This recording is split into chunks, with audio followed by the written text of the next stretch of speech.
Order! Order! You are an incorrigible delinquent at times. Behave yourself, man!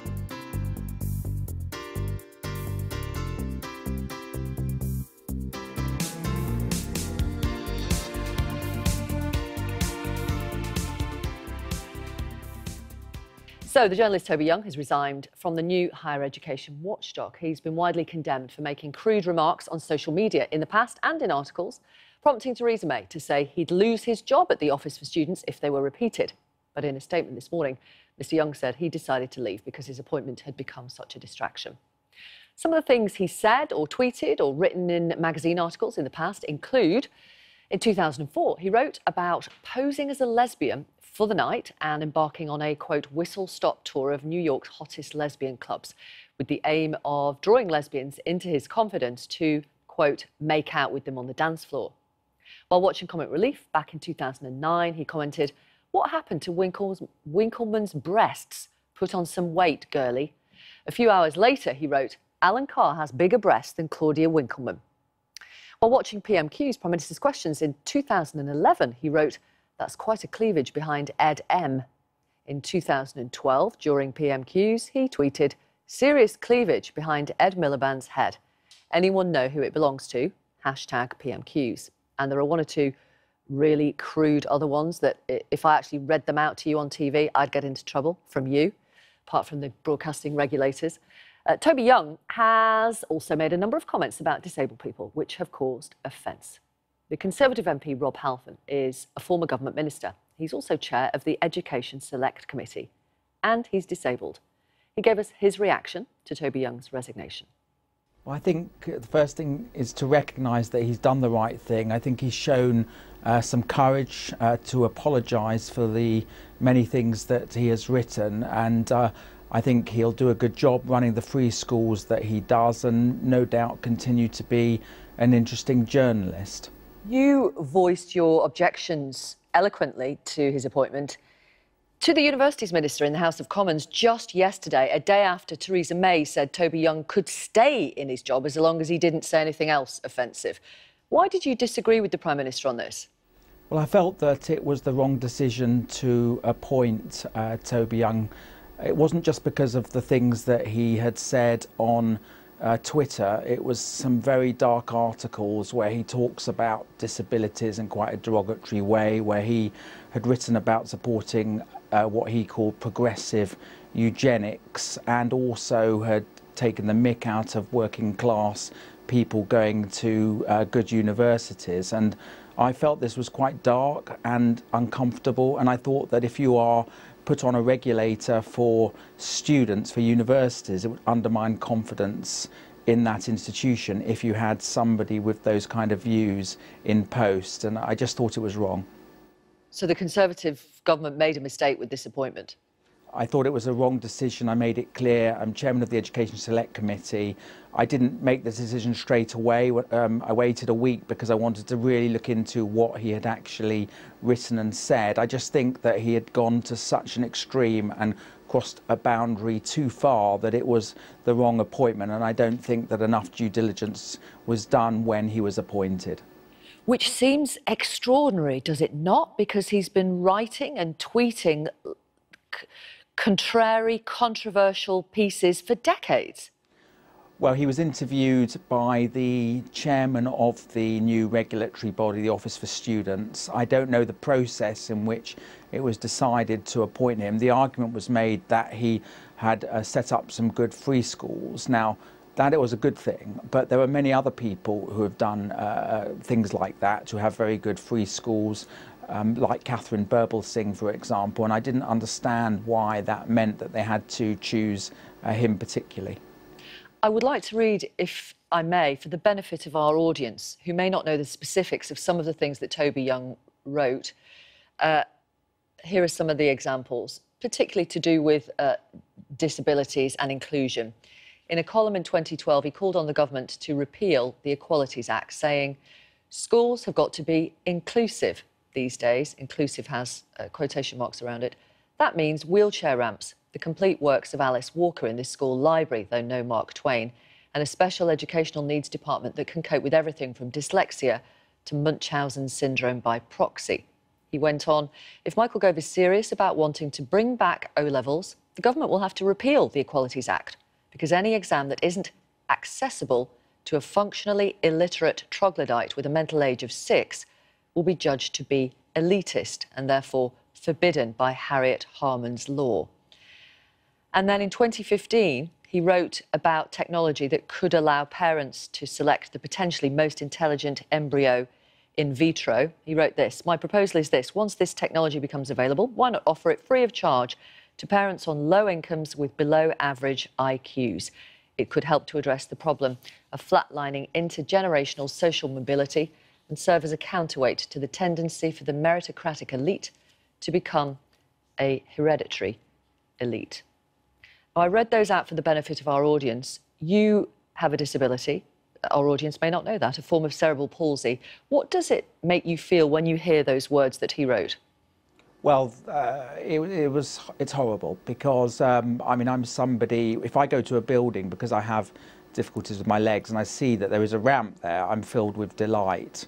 And when you hear those kind of things from people who know nothing about this, you entertain, if I'm honest with you, quite horrible thoughts about the individual making those comments. And I also think of mothers in my constituency. There was a very important autism charity in my constituency, and you think of the mothers who wade through bureaucracy and struggle every day to deal with their children, look after their children, get them the best education, and they see someone like that ripping it to shreds. And that's why when I saw this stuff, I said publicly, wrote in the newspapers and in the House of Commons that he had to go because it was just unacceptable. Your particular interest is education. You're chair of the Education Select Committee. The editor of the Conservative supporting magazine The Spectator, referring to Toby Young's work on free schools, says he's done more for others in the last few years than most of his critics will do in a lifetime. And Toby Young himself said after his appointment that one of the reasons it had caused such a fuss is because he was a defender of the government's education reforms and it's a sector completely dominated by the left. Is he right? Well, I understand why the editor of The Spectator is defending one of his colleagues, because Toby Young is an associate editor of the Spectator magazine. And it's a good publication, but I fundamentally disagree with what the editor of The Spectator has said. This wasn't just somebody writing some stupid comments on Twitter, which we've all done. I've been guilty of myself in the past. This is somebody who's written some really extreme stuff and that really crosses boundaries that are just too far. And as conservatives, as a conservative, we have to stand up for this, because otherwise we give an indication to the public that this sort of thing doesn't matter at all. But do you agree with Toby Young when he makes the point that, you know, if the job of this watchdog is to be done properly, then it has to include people from both the left and the right on it? Of course, but that's what I want, are good conservatives or good people on the right. So Toby Young is a bad conservative? Well, I think that, well, the things he's written have been bad. Now, the argument is made because he's done a lot of good work on free schools, and I've acknowledged that. But there are other good people who have done fantastic work in free schools who happen to be from the right of the political spectrum. Why they had to choose this particular individual, I don't understand. There are many other good people who've done many similar things to Toby Young. I'm not knocking what he's done. He has done a brilliant job on free schools, and I've acknowledged that. But that doesn't mean he's necessarily the right choice to be on this regulator, given what he has written and said in the past. We'll hear more from Rob Halfon about the wider reshuffle that Theresa May is trying to do at the moment. Tweet from Leanie says, I'm one of the people who signed the petition to remove Toby Young. I'm very pleased he removed himself. The appalling tweets he worked hard to remove showed him to be a disgusting man. Carl emails, Victoria, the point needs to be made emphatically that Theresa May backed Toby Young. It shows just how out of touch and weak the Prime Minister really is, that she could not pick a fight with such a misogynistic anti-working class sleaze, despite the public mood being widely against his appointment. Never mind picking one with senior MPs in her party. She's weak, she's out of touch with events and the public mood, and is held to ransom by a party crippled by chaos. It really is time to go, says Carl. Kathy says, Toby Young, no problem noticing cleavage, not too clever tweeting about it. That's where he went wrong. One of the tweets we mentioned was from 2012. He wrote, "Serious cleavage behind Ed Miliband's head. Anyone know who it belongs to? Hashtag PMQs." The subject of that tweet was Pamela Nash, who at the time was Labour MP for Airdrie and Shotts and the youngest MP in the Commons. And let's talk to her. Hello to you. Good morning, Victoria. How do you react to the fact that Toby Young has resigned from the university's watchdog? I welcome that he has resigned, but I have to say there are still questions to be answered as to why this debacle went on for so long and why he was appointed to this role in the first place. How do you think that happened? Because it wouldn't take much to Google stuff that he'd said or written in the past. Well, I have to say my jaw dropped open when I watched the Prime Minister on the Marsh show on Sunday say that she didn't know that he'd made these comments before. He had to delete 40 to 50,000 tweets because of these comments. This isn't just one tweet about me or any other woman. This was sustained over years and years of these twisted views about women, disabled people, gay people and the working class. So it's beyond belief that anyone who was in a position of appointing him to an important job did not look and see that these comments had been made. He did apologise for what he'd said. He talked about politically incorrect comments that he'd made in the past, and he was sorry and that he hoped people would judge him on his actions, not his words. Why was that not enough? I do appreciate that he made that apology, but this isn't in the distant past. He also said in his blog this morning that these were in a past time and a past job and not coinciding with his work in education. That's simply not true and very well documented. The comments that he made about me were years after he started his quest to start a free school. He wrote, I mentioned earlier, I was telling our audience about the fact that he wrote in 2004 about pretending to be a lesbian so he could tour nightclubs in New York, as he put it, the hottest lesbian clubs in New York, with the aim of getting them to make out with him on the dance floor. What do you think of that kind of behaviour? I hadn't heard that before, actually, Victoria, but that is astounding. But again, this isn't about one action or something silly that he did a few years ago. This is views that he has perpetrated over a long period of time that are very well documented, and I think the combination of that and the fact that there has been such an outcry, there are questions to be answered about why he was appointed in the first place. He's shown such disdain for the majority of people who seek a university education in this country and who find it most difficult. Why on earth was he appointed to a role where he'd be overseeing their welfare? Thank you. Thank you very much, Pamela. Pamela Nash. Thank you. Thanks for having me on. Former Labour MP. A couple more messages. This texter says, "So glad Toby Young is gone. Just don't understand why he didn't go sooner." And another one who doesn't leave their name. "Toby Young will not be missed. He's yet another arrogant male whose voice and opinions belittle women. He should have been sacked before now." Now, meanwhile, Toby Young has resigned from the university's regulator following a backlash over crude and sexist tweets that he sent before his appointment. Now, it's another blow for the Prime Minister after that disappointing government reshuffle. Well, following his resignation this morning, Yvette Cooper tweeted that ministers should stop defending a man who thinks it's OK to leer publicly at women's bodies as they work. And she went on to say government should have the guts to stand with women across the globe, telling men like Toby Young that their time is up. Well, Sky's political correspondent Tamara Cohen is in Westminster for us now. And Tamara, just remind us about the background of this story.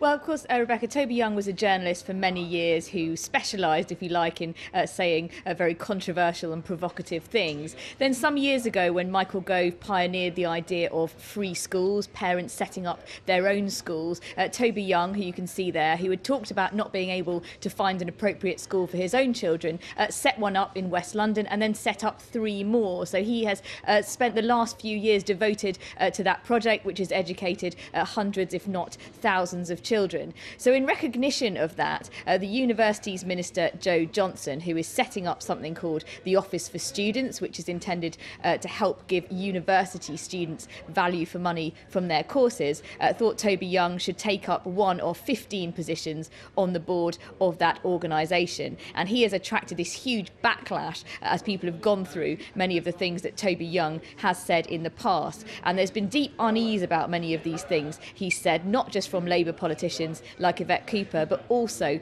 from Conservatives. We heard from the former Education Minister Robert Halfon, who said that he thought it was the right decision for Mr Young to go. I think just some of the things that he had said were just too extreme. That's why I said that I thought that he shouldn't have been appointed, and I'm glad that he stepped down. I think not enough due diligence was done in terms of how he was appointed to this university's regulator. So, unease among Tory and Labour politicians. This is all rather embarrassing for the government because having appointed him to this board, the Universities Minister Joe Johnson then spent about an hour yesterday in the House of Commons defending his appointment. This is what Joe Johnson told MPs yesterday. He said Toby Young's track record setting up and supporting free schools speaks for itself. His decision to stand down from the Office for Students Board and repeat unreserved apologies for inappropriate past remarks reflects his character better than the one-sided caricature from his armchair critics. So there's a debate clearly to be had about whether things that people have said 15 years ago still matter if they've gone on to do different things with their lives, and ministers clearly thought that Toby Young had closed the door on that sort of behaviour and was now someone who should be on this board. The fact that he was not sacked, but it's now become an issue where he has resigned to avoid being a distraction, really does not reflect particularly well on the government today, particularly as they are in the midst of a fairly shambolic reshuffle. OK, Tamara, thank you. Well, let's return now to the resignation of Toby Young from the university's regulator. I'm joined now from Westminster by the Shadow Secretary of State for Women and Equalities, Dawn Butler. Good afternoon to you. You wrote to the Prime Minister calling for Toby Young's resignation when he was first appointed, so I presume you welcome today's news. Good afternoon. Yes, I welcome the news, but I'm also disappointed that the Prime Minister wasn't strong enough to make the decision to dismiss Toby Young from that appointment, because it was quite obvious the wrong appointment and a mistake had been made, and I just think this could have been over very quickly, but unfortunately it's continued because the Prime Minister didn't have the authority to be able to say, well, you know, this is an inappropriate appointment. So what were your concerns initially? My concerns were three things. Number one, the process. Was the process properly followed? Was due diligence taken in regards to this appointment? The second was suitability. Was Toby Young's suitability? Was he suitable? If you look at his tweets, if you look at his articles, if you look at how unsavoury they are, they're homophobic, they're sexist, they're misogynistic.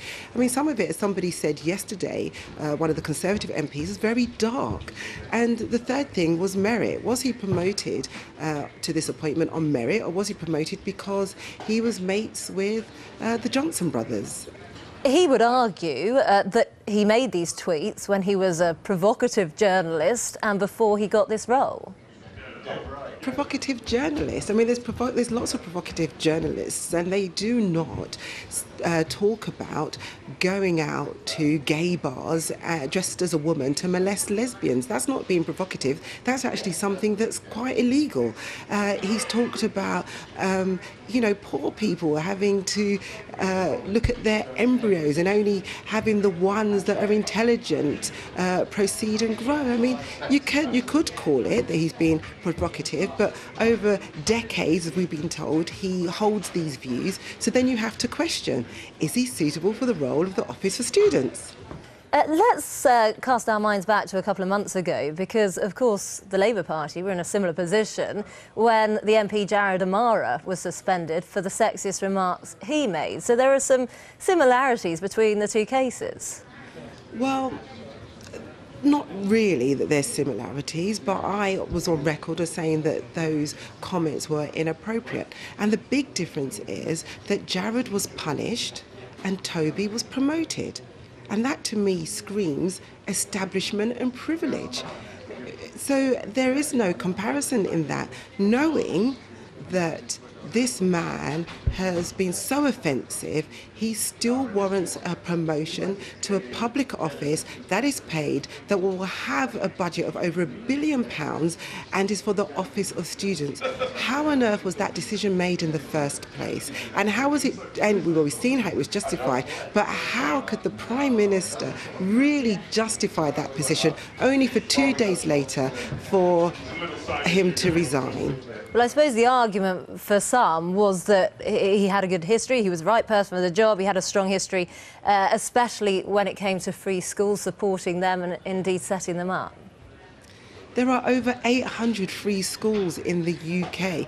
If just being a part of a free school was the criteria for this position, then that should have been made clear. I think you find that in the application that's not part of the criteria in terms of being appointed to that position. So actually that's a smoke and mirrors argument. Again, people are just trying to justify this position. What I really want to see is, what was the process? Was it clearly administered? Was the due process followed? There are still questions to answer. I mean, it's clear that the Prime Minister is in office, but she has no power. That is clear. We can move on from that. What I want to know is, was the process followed? Was he promoted on merit, or was it just that he was mates? I mean, it's obvious now that he wasn't suitable, and that's why he's resigned. So we've just got two outstanding questions to answer. OK, Dawn Butler, thanks so much for your thoughts. Appreciate your time. Straight to central London, where we can speak to the president of the National Union of Students, Shakira Martin. Hi, Shakira, thanks for joining us. Is he right to have stepped down?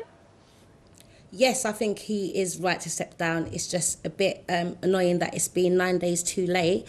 I think that it's really important when we're having people that in public office that they have the right skills and expertise to do so. And I think that tweets that he's made in the past has been very problematic.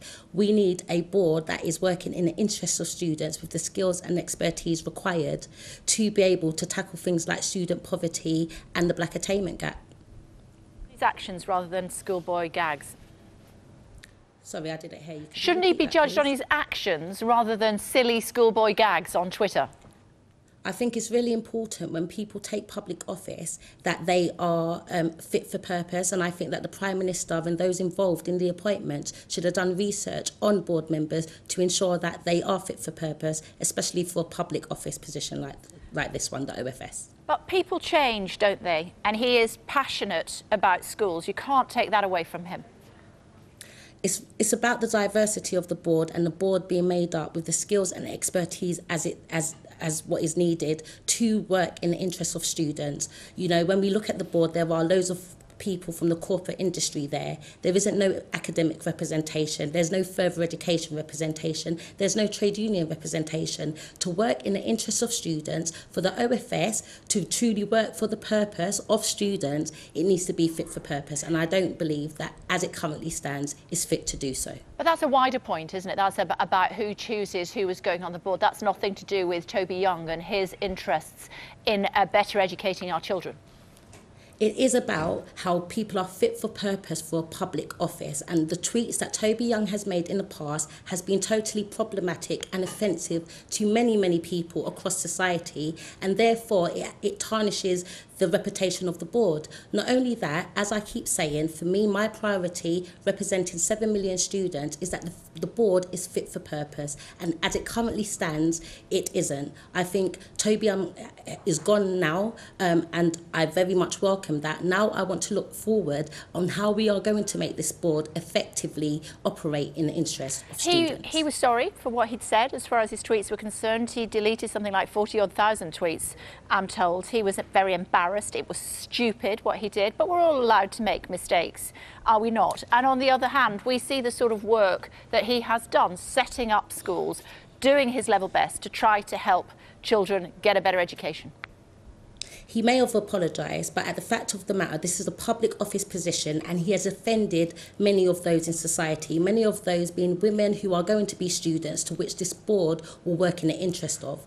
there has been over 200,000 signatures for a petition for him to stand down because of his problematic tweet, and I think that he was good to do so. As I said before, just 9 days too late. Yeah, but as we know, when it comes to these petitions, it's generally mob rule and people just sign up. I've been victim of these petitions myself. People jump on the bandwagon and away they go. That's not really the point as far as these petitions are concerned. What is the point, Toby Young and his supporters would say, are that he loves education. He is passionate about education and he does everything that he can to try to help young people get a better education. Why can we not see past the stupid, puerile, ridiculous comments that he made on Twitter that he is now sorry for? We all make mistakes.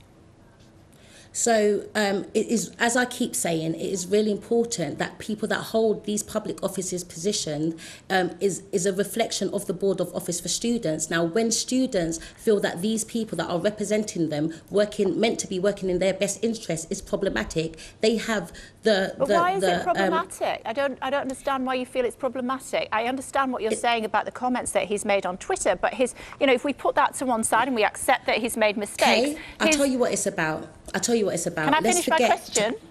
Okay, go on. Thank you. My question is this. The fact that we need to put all of that to one side, he would say, his supporters would say, and we need to look in isolation how committed he is to education. You're saying that this board needs to reflect the education system and the support that is needed for youngsters in education in this country. He would say, his supporters would say, he has illustrated how well he can do that, which is why he was elected to the board in the first place. Okay, so Toby Young has resigned for comments that he has made, which I say I have welcomed. For me, it's about how we look forward in making sure that this board is effective in the interest of students. I keep repeating myself because as it stands, the board is still not fit for purpose. Toby Young has resigned and I'm happy that he has done so. He has gone. Now it's about how we look forward to make sure that this board is working in the interest of students. When students are struggling day to day with the cost of living, with poverty being rife amongst the student population, when things like sexual harassment and mental health are priorities for many students, that is the type of OFS that I want to see. One that has students at the forefront, that has people with the right skills, expertise to be able to make decisive choices to have a better education. I think the government should have addressed these issues prior to appointing people in the board, and I think it's really important that moving forward we think about the interests of the students. Yeah. We haven't got time to waste, and my members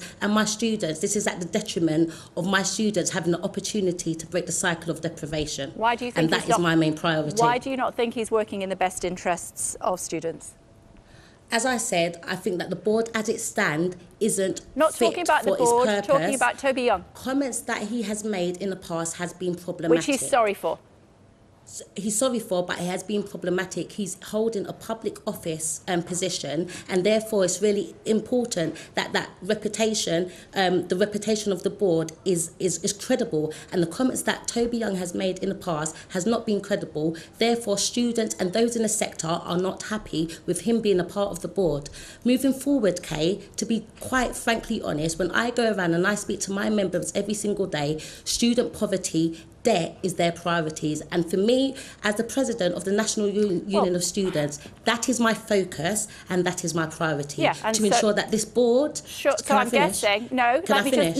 No, you've made your point on that, so I'm going to move on to another one. And the point is this: he wants to educate students. He wants young people to be very well educated. And in order to do that, he has set up several schools when there weren't schools that were of a satisfactory level in the area that he was living. He's also improved schools in other areas as well. In order to get out of poverty, in order to be able to live a better life, whatever that might mean, you need to have a good education. And he is fulfilling that criteria. I'm just shocked that the story is about Toby Young resigning. Like I said, welcome that Toby Young has resigned. We asked you to come on to talk about Toby Young, and you said yes. So I'm here as the president of the National Union of Students to have my students' interests at heart. Yeah. I'm talking about looking forward to ensure that this board is fit for purpose with the right skills and expertise and true representation for us to have an education system that is truly fit for purpose for all students. Toby Young has resigned. which I say I welcome. I think he should have done that 9 days ago. For me, it's about how we move forward, about making this board fit for purpose. And I'm looking forward as a panel, on a student panel, to hold the Office of Students to account to ensure that it operates effectively for my members. Thanks for joining us. Thank you. In terms of messaging from the party, are you pleased that Toby Young has resigned? I think it was increasingly clear that was the right choice. I think there were many very credible reasons for him to be appointed in the first place. He's done some fantastic work with free schools, but he has been a polemicist. He has put some intentionally controversial ideas in the public domain to stimulate debate. That's what he got paid to do at the time. Sure. And clearly that overshadowed the good work he's been doing more recently on education. But there are reams of tweets and articles, as you say, that have now been published. Should he have ever been appointed on the basis of somebody who talked about education and said if Michael Gove is serious about wanting to bring back O-levels, the government will have to repeal the Equalities Act, because any exam that isn't accessible to a functionally illiterate troglodyte with a mental age of 6 will be judged to be elitist and therefore forbidden by Harriet Harman's law. Should somebody like that have ever been appointed, despite the fact that he has done work with free schools? Toby's job at the time he wrote that was to stimulate debate and argument and to be provocative. That was his job. That was what he was meant to do. The job he was being asked to do in this instance was to rely more heavily on the education experience that he developed opening free schools, which helped thousands of young people. But on balance, it was clear that the one overshadowed the other. James Cleverly, thank you. Now, on to that story we've just been talking about. Last month, he was appointed to a government quango overseeing universities. Today, Toby Young has resigned from that role after a furore over tweets and newspaper articles that disparaged women, disabled people and the working class. Defenders point to Toby Young's record, as you've heard, as an educationalist and founder of the West London Free School, though many MPs were unimpressed when his appointment was discussed in the Commons yesterday afternoon.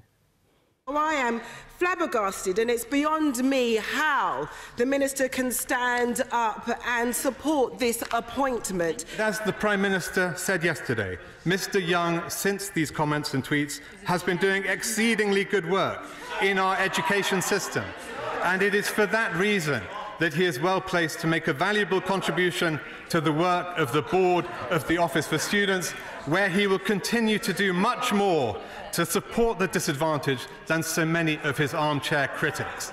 On this one, I think things have gone badly wrong. And I'm not talking about the things that he's done on Twitter.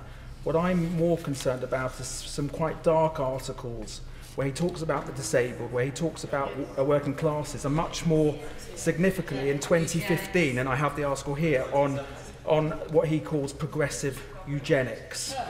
Now, I find this incredibly dark and very dangerous stuff. I feel that Mr Young's comments do cross a line, and they're indicative of an underlying character. Clearly, there is a case for the board revisiting and asking him to step down. Sarah Wollaston ending that film there. We're joined here in the studio by Labour's Dawn Butler, who raised the urgent question on Toby Young's appointment, and Freddie Gray, the deputy editor of The Spectator, where Toby Young shared his resignation this morning. Welcome to both of you. So, are you pleased he's resigned? I'm pleased he's resigned. It was the right thing to do. Should have been done earlier. In fact, I don't think he should have resigned. I think the Prime Minister should have been stronger and should have said that it was an inappropriate appointment and that he should step down. Right. What do you say to that? I mean, now looking at the articles, which of course have been in the public domain, along with thousands and thousands of tweets that Toby Young deleted rather hurriedly over the last week or so, was it a mistake to have appointed him in the first place? I don't actually know whether it was a mistake to have appointed him or not in the first place. What I do think it is it's sad. I mean, it's obviously been proved to have been a mistake in that he's had to stand down. But the point about it is it's sad in that Toby has changed as a person. He's talked a lot about how he's changed as a person, and he's being sort of banged to rights for things that he said in the past, which he said was foolish, which he said now are plain wrong. Right. I mean, he said them in the past. They're not in the distant past. I mean, some of them were said in 2015. I mean, this article on progressive eugenics he talked about was referred to there by Robert Halfon. Toby Young proposed that poorer people should be helped to choose which embryos were allowed to develop based on intelligence. Do you think he's changed that much? Well, I disagree with him very strongly there, and I remember doing so at the time. But I do think that his opinions are complex, and he's a complex person. And in terms of being qualified for this job, this is not... we're not talking about him being Minister of Health. We're talking about him being 1/15th of a quango that really up until very recently, I mean, it's a new quango, but very recently, nobody had heard of. So I don't think that he should be deemed unqualified, because he is qualified and that he's set up successful free schools. Dawn Butler, do you think people can change? I mean, you sat in this studio with me when we were talking about Jared O'Mara, who you said was on a journey and who was changing from some of the things that he had written in the past. Do you think people can fundamentally change, or that actually everything that Toby Young has said and written in the past marks him out for this sort of job? The difference between Jared and Toby is that Jared was punished and Toby was promoted. The government promoted Toby into this position and appointment. It's a paid public appointment. So what we need to establish is whether due process was taken place, whether there was due diligence in that process. We also need to establish whether he was suitable. It's come to light that obviously, evidently, he's not suitable, and whether he was promoted on merit or on the fact that he was mates with a certain group of people. Let's talk about the suitability. Freddie claims that Toby Young was suitable because of his background in education recently. Found a member of a free school, and it was in that capacity that he was going to take up this role on this regulatory body. Do you think he was qualified for that job? There are over 800 free schools in the UK. That means that there's a plethora of people, therefore, that were qualified. There's also a question... But was he qualified? Well, he wasn't suitable. Right. So, and suitability, there's the Nolan principles, and there's the seven principles of holding public office, and he's failed on all of those principles. So he wasn't suitable for the position to be appointed in the first place, and it shows a serious lack of judgment by the Prime Minister, by Boris Johnson, by Joe Johnson, defending him in the House yesterday. And that's the point. You cannot separate what he may do professionally in terms of education and the man himself on the basis of what he said and written. Well, yes, but I'd emphasise again, this was a minor role on a quango. If we went through every single government quango and analysed what each of them has said, even on social media, what each of them done, you would find yourself throwing out a lot of people based on their character. No, it's to delete 40,000 tweets is an enormous number of tweets to delete. And just 13 months ago, somebody put a sexual harassment document on his desk and underlined sections of it in red. That shows you the type of mind and character that he is. And I'm not saying that... I think we need to be honest here. That you're not objecting to Toby because of his tweets. Because of his sexist, misogynistic, you're objecting to him because he's a Conservative. Anti-working class. You're objecting to him because he's a Conservative who's on a quango. Is that true, Dawn Butler? Is there any truth to say that this has been because he's a Tory? This is something that he has said, that he's a right-wing Conservative? That's absolutely ridiculous. I am sat on a committee in Parliament. I'm sat on a committee in Parliament to change the culture of Parliament in regards to sexual harassment. I'm on that committee just 2 months, and then after 2 months, I can't stand up and talk out and speak out against somebody with such views. Then I'm not doing a good job. And I'm not saying that people can't go on a journey and change. They can. But he defended what he said. You don't seem to grant him the right to have a journey. He defended what he said and his actions in his rebuttal against people speaking out against him, saying exactly what you've just said, which I find I've said childish things in the past, and they're wrong. But it's more than childish. It's more than childish, isn't it? I mean, these are deeply offensive. Now, he's justified it by saying he was a journalist provocateur. Well, certainly. And it's not just Labour politicians who have criticised him. Robert Halfon, Sarah Wollaston, others within the Conservative Party. Does that not diminish your argument that this is somehow a Labour war? Well, I mean, I think there's been a witch hunt. You know, there's been an attempt to traduce Toby in the court of public opinion. It's been successful. It's worked. Right. And was it right, Mark Mullen-Brown? Well, look, he's in his 50s. It's late to grow up. I think his habits are probably pretty formed. I do have some sympathy around the fact, being an ex-journalist myself, you know, journalism is about being provocative. And, you know, if we were all held to account for everything we'd said as a journalist, we wouldn't get anywhere. And actually, The Spectator has quite a stable of people who've said extreme things, including Boris Johnson at earlier stages. And I, as a loyal Spectator reader, have often enjoyed them. So should they be banned from holding these sorts of jobs? No, because public standards have moved at the same time that people in the media, social media, have become more extreme to capture attention. And Toby Young is properly a victim of raising standards of what we expect people at the time that, to keep his audiences and readerships, he actually has anything become more, not less extreme in what he said. So it's not enough to apologise, and distance yourself from what you, as you said, as a journalist, might have said and done in the past. Well, I think, you know, he probably should have had the self-awareness to say, I'm the kind of provocative journalist who better stick to my trade. I'm going to have a difficult time of it if I try to move into public life. Thank you both very much. Now, we live in divided times. Anyone who peruses social media will see a clash of values play out daily in vicious zero-sum argument on a number of issues. Today's examples: one was the right-wing controversialist Toby Young stepping back from his appointment on the board of the new English University regulator, the Office for Students. Having spent a decade trying to be controversial, he turned out to be too controversial for a public appointment. The second story was Virgin West Coast Trains stopping its sales of the Daily Mail. We've decided that this paper is not compatible with the Virgin Trains brand and our beliefs, the company said. It did also point out that it barely sells any copies anyway. Now, the Mail called the decision disgraceful. While very different, these two stories are just today's examples of a culture war that is currently being fought on social media and beyond. What characterises the culture war is its preoccupation with words and gestures. Toby Young, for example, is on one side of it, a self-proclaimed provocateur. To be frank, he probably didn't even believe half the obnoxious stuff he wrote. He just wanted to offend what he saw as mainstream opinion. He's the personification of the conduct of the culture war underway. At times, he's been vitriolic, relishing a fight with those on the other side. But if that can be said of those on the provocative right, is it the same on the progressive side as well? Over in the US, Google are being sued by James Damore, the coder sacked after writing a controversial, not very PC memo critiquing the company's diversity policy. He says that he and others have been discriminated against as white males. Certainly, he was vilified on social media for saying and thinking the wrong thing. It's seen by the right as a case of the left's intolerance.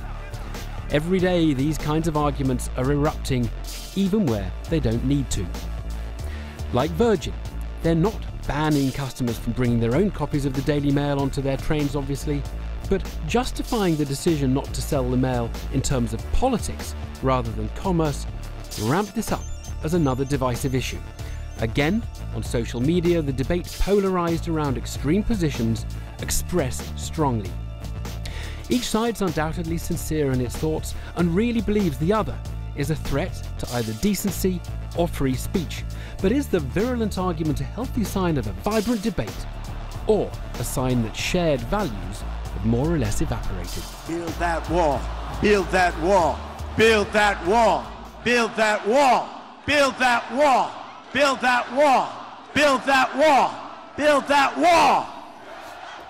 It's not just here, there's a culture war. And with me now are two warriors in it, if there is such a thing. Paris Lees is a broadcaster and equality campaigner. James Dellingpole is a columnist at The Spectator and writes for Breitbart. Now, James, Toby Young, he tries to be controversial. He can't be surprised if people, they say, we don't want you on a public body. I don't think Toby actually thinks, how can I be controversial today? I think he just reacts in the moment, as we Twitter. You must know this, Evan. You use Twitter yourself. We react. We get an instant thought. We think, oh, you know, I'm going to type this out on Twitter. But the feeling is gone. It dissipates once you've got the words out. I don't think we set out to be deliberately offensive most of the time.